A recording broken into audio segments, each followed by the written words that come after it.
கர்த்தருக்கு ஸ்தோத்திரம். கர்த்தராகிய இயேசு கிறிஸ்துவின் இன்ப நாமத்தில் இனிய வாழ்த்துக்கள்.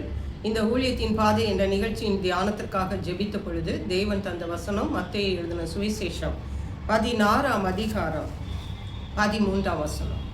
பின்பு இயேசு பிலிப்பு செசரியாவின் திசைகளில் வந்தபோது தம்முடைய சீஷரை நோக்கி, மனுஷகுமாரனாகிய என்னை ஜனங்கள் யார் என்று சொல்லுகிறார்கள் என்று கேட்டார். இன்றைக்கு இந்த செய்தியை நம்முடைய ஊழிய பாதையிலே ஜனங்கள் ஊழியர்களாகிய நம்மை என்ன சொல்லுகிறார்கள் என்பதை இயேசுவினுடைய ஊழியத்திலிருந்தும் பரிசுத்த பவுலப்போஸ்தலருடைய ஊழியத்திலிருந்தும் நாம் அலசி ஆராயும்படியாக தேவன் நமக்கு கிருபை செய்வாராக.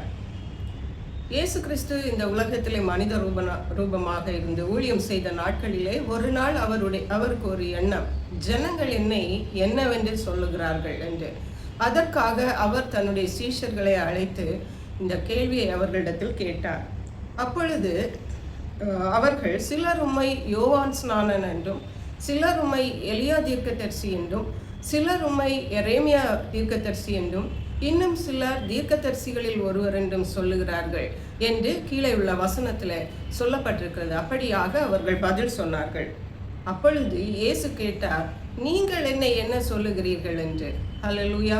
அதாவது இயேசு கிறிஸ்து தன்னை ஜனங்கள் சரியாக புரிந்து கொண்டிருக்கிறார்களா, சீஷர்கள் அவரை சரியாக புரிந்து கொண்டிருக்கிறார்களா என்பதை அறிகிறதற்கு தான் அந்த கேள்வியை அவர்களிடத்தில் கேட்டார்.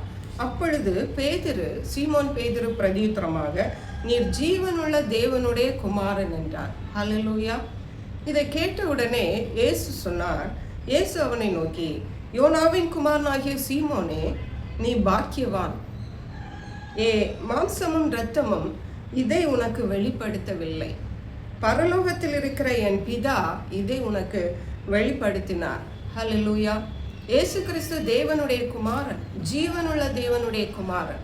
அதை அவர் அநேக இடங்களிலே திருஷ்டாந்தப்படுத்தியும் ஜனங்கள் அதை அறிந்து கொள்ளவில்லை.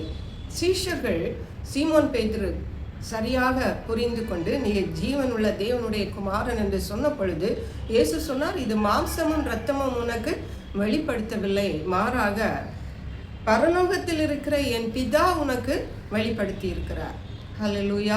அருமையான கர்த்தருடைய பிள்ளைகளே, ஊழியக்காரர்களாகிய நாம் தெரிந்து கொள்ள வேண்டியது என்னவென்றால், நம்முடைய ஊழிய களங்களில் பல ஜனங்களை சந்திக்க நேரிடும்.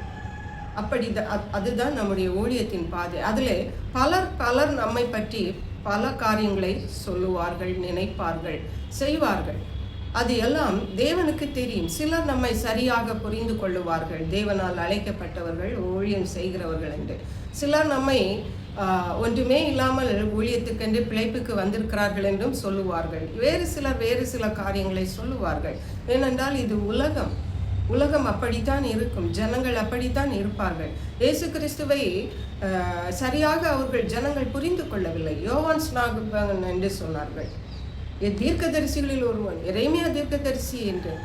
இப்படியாக அவர்கள் சரியாக புரிந்து கொள்ளாதிருந்தார்கள். அதே மாதிரி இன்றைக்கும் ஜனங்கள் நம்முடைய மத்தியிலே இருக்கிறார்கள். ஆகவே ஊழியத்தின் பாதையில எப்படிப்பட்ட சூழ்நிலைகள் வந்தாலும் நாம் கலங்காமல் எதற்காக அழைக்கப்பட்டோமோ அந்த ஊழியத்தை நாம் நிறைவேற்றுவதே தேவனுடைய சித்தமாயிருக்கிறது. அடுத்தபடியாக பார்க்கும் பொழுது இயேசு கிறிஸ்துவை சொன்னார்கள், இயேசு கிறிஸ்துவை போஜன பிரியன் என்று சொன்னார்கள். மேலும் இயேசு கிறிஸ்துவை பிசாசுகளின் தலைவனாலே பிசாசை துரத்துகிறான் என்று சொன்னார்கள். இப்படிப்பட்ட காரியங்கள், ஏனால் ஜனங்களுக்கு சரியான புரிந்து கொள்ளுதல் இல்லாததினால அவர்கள் அப்படியாக இயேசுவை பற்றி சொன்னார்கள். அதே பாதை தான் இன்றைக்கும் ஊழியர்களாகிய நாமும் கடந்து செல்ல வேண்டியது அவசியமாயிருக்கிறது, கடந்து சென்று கொண்டிருக்கிறோம். ஆகவே கலங்காதிருங்கள். நிச்சயமாகவே நம்மை அழைத்த தேவன் நம்மை பலப்படுத்த, பிரயோஜனப்படுத்த, நிலைநிறுத்த தேவன் வல்லமையுள்ளவராயிருக்கிறார். ஹல்லேலூயா. அடுத்தபடியாக பரிசுத்த பவுலப்போஸ்தலருடைய வாழ்க்கையை பார்க்கும் பொழுது அப்போஸ்தலர் 28ஆம் அதிகாரம் 6ஆம் வசனத்தில் நான் வாசிக்கலாம். அதாவது பவுலப்போஸ்தலர் தன்னுடைய கப்பற்பயண சேதம் வந்தபோதும் தப்பி பிழைத்து உயிரோடே கடற்கரைக்கு வந்தபோது குளிரானபடினால் விறகை பொறுக்கி நெருப்பு பட்டு வைத்த பொழுது ஒரு கட்டு விரியன் அவருடைய கையை விரியன் பாம்பு அவருடைய கையை கவ்வி கொண்டது. அப்பொழுது ஜனங்கள் சுற்றி இருந்தவர்கள் சொன்னார்கள், இவன் நிச்சயமாகவே கொலைபாதகன் தான். கடல்ல தப்பி வந்த பிறகும் அவனுடைய பழி அவனை விடவில்லை. நிச்சயமாக இப்போ வீக்கம் கண்டு அல்லது சடுதியாக விழுந்து அவன் சாவான் என்று பார்த்து கொண்டிருந்தார்கள். நெடுநேரமாய் பார்த்து கொண்டிருந்தும் ஒரு சேதமும் அவனுக்கு வராததை கண்டபோது வேறு சிந்தையாகி இவன் தேவன் என்று சொல்லி கொண்டார்கள். ஹல்லேலூயா. இதுவும் ஊழியத்தின் பாதையிலே இன்னொரு பக்கம். நாம் செய்கிற ஊழியங்களின் மூலமாக கர்த்தருடைய வல்லமை வெளிப்படும் பொழுது அங்கே ஜனங்கள் கீழே விட மாட்டார்கள். இவர்கள் தேவர்கள் என்று சொல்லுவார்கள். அதுவும் ஒரு கண்ணிதான் ஊழியர்களுக்கு. ஆகவே அப்படிப்பட்ட சூழ்நிலைகளிலும் நாம் இயேசு கிறிஸ்து உள்ளாக நம்மை காத்துக்கொள்ள வேண்டியது அவசியமாயிருக்கிறது. பவுல் என்ன செய்தார் பாருங்கள். அவர்கள் அப்படி சொல்லிக் கொண்டதை அவர் ஏற்றுக்கொள்ளவில்லை. ஆமென். அடுத்தபடியாக அப்போஸ்தலர் எழுதின நடபடிகள் 20ஆம் அதிகாரத்தில் வாசிக்கும் பொழுது 12ஆம் வசனத்திலே அந்த போர்ஷன், அந்த பகுதி சொல்லுகிறது, பரிசுத்த பவுல் அப்போஸ்தலர் நெடுநேரமாய் இரவில் பிரசங்கம் பண்ணி கொண்டிருந்த போது ஐத்திகு என்ற வாலிபன் 3ஆம் மாடியிலிருந்து விழுந்து அங்கே மரித்தவனாய் எடுக்கப்பட்டான். அப்பொழுது பவுல் அப்போஸ்தலர் இறங்கி போய் அங்கே ஜெபம் பண்ணி அவனை உயிரோட எழுப்புறதை பார்க்கிறோம். 12ஆம் வசனம் சொல்லுகிறது, அந்த வாலிபனை அவர்கள் உயிருள்ளவனாய் கூட்டி கொண்டு வந்து மிகுந்த ஆறுதல் அடைந்தார்கள். நம்முடைய ஊழியத்தின் பாதையிலே நாம் ஜனங்களை ஆறுதல் அடைய பண்ண வேண்டும். அதை தான் தேவன் நம்மை எதிர்பார்க்கிறார். அப்படிப்பட்ட கிருபைகளையும் இரக்கங்களையும் தேவன் நமக்கு தந்தருள்வாராக. அப்போஸ்தலர் 20ஆம் அதிகாரம் 24ஆம் வசனத்திலே பரிசுத்த பவுல் அப்போஸ்தலர் சொல்லுகிறார்.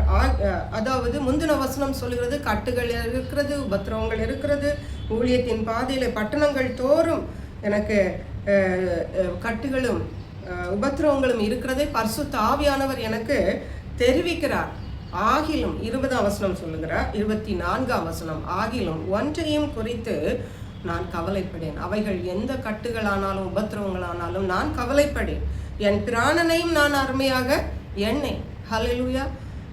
அதனால்தான் பரிசுத்த பவுல் அப்போஸ்தலர் இப்படிப்பட்ட ஊழியங்கள் செய்ய முடிந்தது. என் ஓட்டத்தை சந்தோஷத்தோடு முடிக்கவும் தேவனுடைய கிருபையின் சுவிசேஷத்தை பிரசங்கம் பண்ணும்படிக்கு நான் கர்த்தராகிய இயேசுவிடத்தில் பெற்ற ஊழியத்தை நிறைவேற்றவுமே விரும்புகிறேன். அருமையான கர்த்தருடைய பிள்ளைகளை, தேவனுடைய ஊழியர்களாகிய நாம் ஒவ்வொருவரும் நம்முடைய பிராணனையும் நாம் துச்சமென எண்ணி நாம் தேவன் நமக்கு தந்த ஊழியத்தை நாம் நிறைவேற்றுவதில் கர்த்தருள்ளவர்களாய் ஜாக்கிரதையாக இருப்போம். சூழ்நிலைகளை பார்க்காதபடி, ஜனங்களை பார்க்காதபடி தேவனிடத்தில் பெற்றுக்கொண்ட ஊழியத்தை நிறைவேற்றுவதில் நாம் கருத்தாக இருப்போம். அதற்கேற்ற கிருபைகளை தேவன் நமக்கு தந்தருள்வாராக. ஜெபிப்போம். எங்களை கிருபையை நேசித்து பாதுகாத்து வழி நடத்துகிற எங்கள் அன்பின் தகப்பனே, ஆசீர்வதிக்கப்பட்ட இந்த நல்ல ஊழியத்தின் பாதை என்ற நிகழ்ச்சிக்காக நன்றி. இந்த நாளிலும் இயேசு கிறிஸ்து சென்ற பாதை கர்த்தாவே உமக்கு ஸ்தோத்திரமப்பா. ஜீவன் உள்ள தேவனுடைய குமாரன் என்பதை நன்கு புரிந்து கொண்ட அந்த சீமோன் பேதுருவை போல எங்களுடைய ஊழிய களங்களிலும் எங்களுடைய அழைப்பை எங்களை சுற்றியுள்ள ஜனங்கள் புரிந்து கொண்டு உமக்கென்று ஆண்டவரே மை ஸ்தோத்திரம், நாங்கள் செய்கிற ஊழியங்களை ஆண்டவரே மை ஸ்தோத்திரம் நாங்கள் செய்து நிறைவேற்றும்படி எங்களுக்கும் தேவன் கிருபை செய்துள்ள வேண்டுமாறு இயேசு கிறிஸ்துவின் நாமத்தினாலே கேட்கிறோம். நன்றி பரிசுத்த ஆவியானவரே. துதி கன மகிமை மகை செலுத்துகிறோம். இயேசு கிறிஸ்துவின் நாமத்தில் ஜெபிக்கிறோம் அன்புள்ள பரமபிதாவே. ஆமென். God bless.